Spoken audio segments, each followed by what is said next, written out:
ఆదిలాబాద్ జిల్లాలో తాజాగా గుడిసెల తొలగింపుకు సంబంధించి ప్రభుత్వం యత్నిస్తున్న నేపథ్యంలో ఆదివాసులు మొత్తం కూడా విరుచుకుపడుతున్న సిచ్యువేషన్స్ కనబడతా ఉన్నాయి. మాకు న్యాయం జరిగేంత వరకు కూడా గుడిసెల తొలగింపు లేదు అంటే ఆదివాసులు ఎగసిపడుతున్న సిచ్యువేషన్స్ కనబడతా ఉన్నాయి. ప్రజాస్వామ్యంలో మాకు న్యాయం జరిగేంత వరకు కూడా వదిలేదే లేదంటూ కూడా తెలుస్తుంది. దీనికి సంబంధించిన పూర్తి డీటెయిల్స్ అందించేందుకు మా ప్రతినిధి జోషి అందుబాటులో ఉన్నారు. జోషి, ఆదివాసులకు ఏదైతే ఆదిలాబాద్ జిల్లా కేంద్రానికి సమీపంలో 72 సర్వే నంబర్ అంటే వాస్తవంగా ఈ యొక్క 72 సర్వే నంబర్ అనేటటువంటిది దశాబ్దాలుగా ఉన్నటువంటి అంటే వివాదాల్లో మగ్గుతున్నటువంటి ఈ యొక్క ప్రభుత్వ భూమి. ప్రభుత్వ రికార్డుల ప్రకారంగా గతంలో చూసినట్లయితే ఈ యొక్క 72 సర్వే నంబర్ అనేటటువంటిది పూర్తిగా దాదాపుగా 700 పైచీలకు అంటే 800 ఎకరాల వరకు ఉన్నటువంటి ఈ యొక్క ప్రభుత్వ భూమి.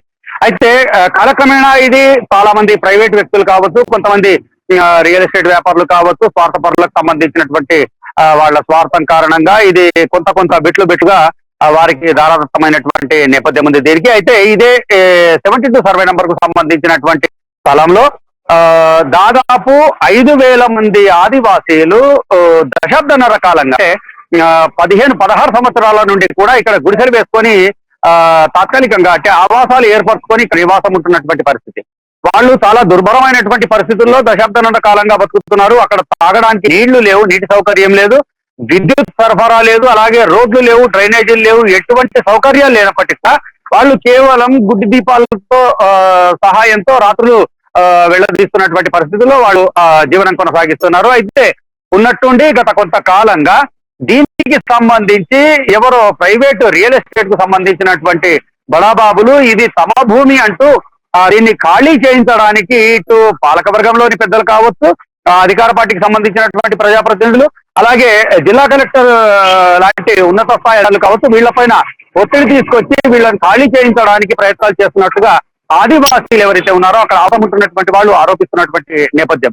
అయితే దీనికి సంబంధించి ఇదివరకే గడిచిన పక్షం 20 రోజుల 2 వారాలు 3 వారాల వ్యవధిలో 2 మార్లు ఈ గుడిసెల తొలగింపుకు ప్రయత్నాలు జరిగినప్పటికీ కూడా ఆదివాసీల కారణంగా ఈ యొక్క ప్రయత్నాలు విరమించుకోక తప్పనటువంటి పరిస్థితులు ఏర్పడ్డాయి. అయితే దీనికి సంబంధించి ఈ యొక్క ఒత్తిళ్లు అంటే ఈ గుడిసెలు ఖాళీ చేయాలనేటటువంటి క్రమంలో ఈ ఒత్తిళ్లు అధికమవుతున్నటువంటి నేపథ్యంలో తుడుందెబ్బ ఆధ్వర్యంలో ఆదివాసీలు అందరూ కూడా చాలా మంది అంటే దాదాపు వందలాది మంది ఆదివాసీలు, మహిళలు, పిల్లలు, యువకులు, వృద్ధులు అందరూ కూడా కలిసికట్టుగా సదరు కొమరం భీం కాలనీ నుండి కలెక్టరేట్ వరకు పూర్తిగా ర్యాలీగా వచ్చినటువంటి నేపథ్యము. వాళ్ళు ఆ ర్యాలీని కూడా ఎటువంటి అంటే మిగతా ఇప్పుడున్నటువంటి పరిస్థితులు ప్రకారంగా కాకుండా వాళ్ళ సాంప్రదాయబద్ధమైనటువంటి తుడుం, కొలికోం, పిప్రి, బూరా ఇటువంటి వాయిద్యాలు వాయిస్తూ వాళ్ళు ర్యాలీగా కలెక్టరేట్ కు చేరుకోవడం జరిగింది. వందలాదిగా ఆదివాసీలు అక్కడికి చేరుకుంటున్నారన్నటువంటి సమాచారం నేపథ్యంలో పోలీసు బలగాలు కూడా అంటే ప్రత్యేక బలగాలతో కూడినటువంటి పోలీసు బలగాలు కూడా భారీగా మోహరించి అక్కడ కలెక్టర్ కార్యాలయం ముందు ప్రత్యేకంగా బారికేడ్లు ఏర్పాటు చేసినటువంటి పరిస్థితి. అయితే ఈ యొక్క ఆందోళన సందర్భంగా ఆదివాసీలు తాను ప్రజాస్వామ్య పద్ధతుల్లో పోరాటం చేస్తున్నామని చెప్పి ప్రజాస్వామ్యాన్ని, చట్టాను, రాజ్యాంగాన్ని గౌరవిస్తామని చెప్పి వాళ్ళు పేర్కొంటూనే ఒకవేళ రాజ్యాంగం అంటే ప్రజాస్వామ్య పద్ధతుల్లో గనక తమకు న్యాయం జరగనట్లయితే రాబోయే రోజుల్లో ఆదివాసీల పోరు ఏ విధంగా ఉంటుంది అనేటటువంటిది కూడా మేము చూపిస్తామనేటటువంటి తీవ్రమైనటువంటి హెచ్చరికలు చేసినటువంటి నేపథ్యాన్ని సందర్భాన్ని మనం ఇక్కడ ప్రత్యేకంగా చెప్పాల్సినటువంటి అవసరం ఉంది. అదే సందర్భంలో ఈ యొక్క ఆందోళనకు పూనుకున్నటువంటి అంటే కలెక్టర్ కార్యాలయం ఎదుట ఉన్నటువంటి రోడ్డు పైన 100 మంది ఆదివాసీలు బైఠాయించి చేస్తున్నటువంటి ఆందోళన క్రమంలో వారిద్దరికే స్వయాన జిల్లా అడిషనల్ కలెక్టర్ షేక్ రిజ్వాన్ షా వచ్చి వాళ్ళకు సంబంధించినటువంటి ముఖ్యుల ద్వారా దీనికి సంబంధించినటువంటి వినతిపత్రాన్ని స్వీకరించినటువంటి సందర్భంలో ఆయన కూడా ఆదివాసీలకు ఇది ఎన్నికల సందర్భం, ఇది ఎన్నిక సంవత్సరం కాబట్టి తప్పకుండా న్యాయం జరిగేటటువంటి అవకాశాలు ఉంటాయి అనేటటువంటి విషయాన్ని పేర్కొనడం జరిగింది. అంటే వాస్తవంగా ఎన్నికల కాలానికి సంబంధించినటువంటి అంశాన్ని కేవలం రాజకీయ నాయకులు, ఆశావాహులైనటువంటి ప్రతినిధులు మాత్రమే ప్రస్తావించేటటువంటి సంఘటనలు ఉంటాయి, సందర్భాలు ఉంటాయి. కానీ ఒక జిల్లా అధికారిగా ఉన్నటువంటి వ్యక్తి ఇది ఎన్నికల సమయం, ఇది ఎన్నికల సంవత్సరము అనేటటువంటి ప్రాన్ని పలకడము అనేటటువంటి విషయం ఇక్కడ కొంత ప్రత్యేకంగా కనిపిస్తున్నట్టు చెప్పాం. ఎందుకనంటే ప్రస్తుతం ఉన్నటువంటి పరిస్థితుల్లో ఇటు బీఆర్ఎస్ పార్టీకి సంబంధించినటువంటి తెలంగాణ రాష్ట్ర వ్యాప్తంగా ఏ ప్రాంతాన్ని చూసుకున్నప్పటికీ కూడా పూర్తిగా అధికారిక వర్గాల పైన అధికార పార్టీ వర్గాల పెత్తనం నడుస్తున్నటువంటి రోజులు ఇవి.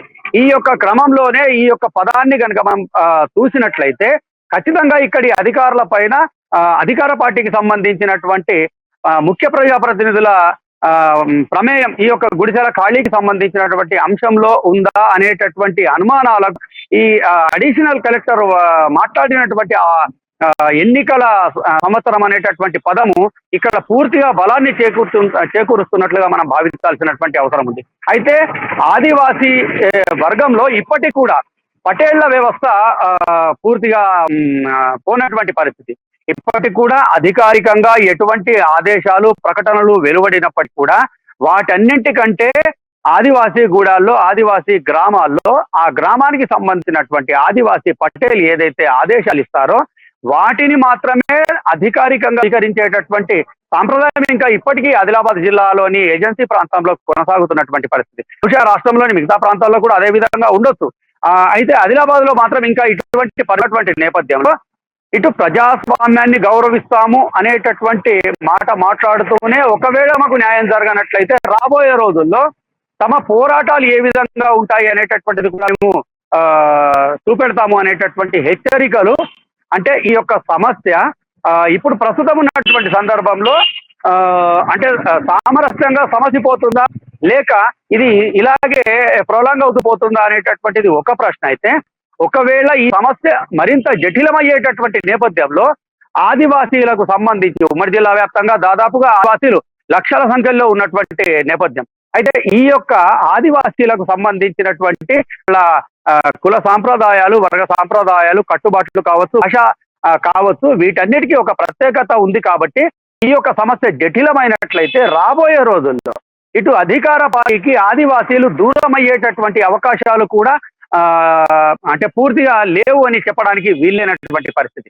మొత్తానికి ఇటు అధికార పార్టీ కావచ్చు, అధికారులు కావచ్చు, ఈ రియల్ ఎస్టేట్ కు సంబంధించినటువంటి వ్యాపారులుగా పేర్కొనబడేటటువంటి బడాబాబులకు ఈ యొక్క విషయంలో సానుకూలంగా వ్యవహరిస్తారా లేకపోతే కలెక్టర్ ఇచ్చారా వీరికి సమస్యకు సంబంధించి ఏమైనా పరిష్కారం చేస్తా అన్నటువంటి మాట కలెక్టర్ చెప్పిన సిచ్యువేషన్స్ ఉన్నాయా?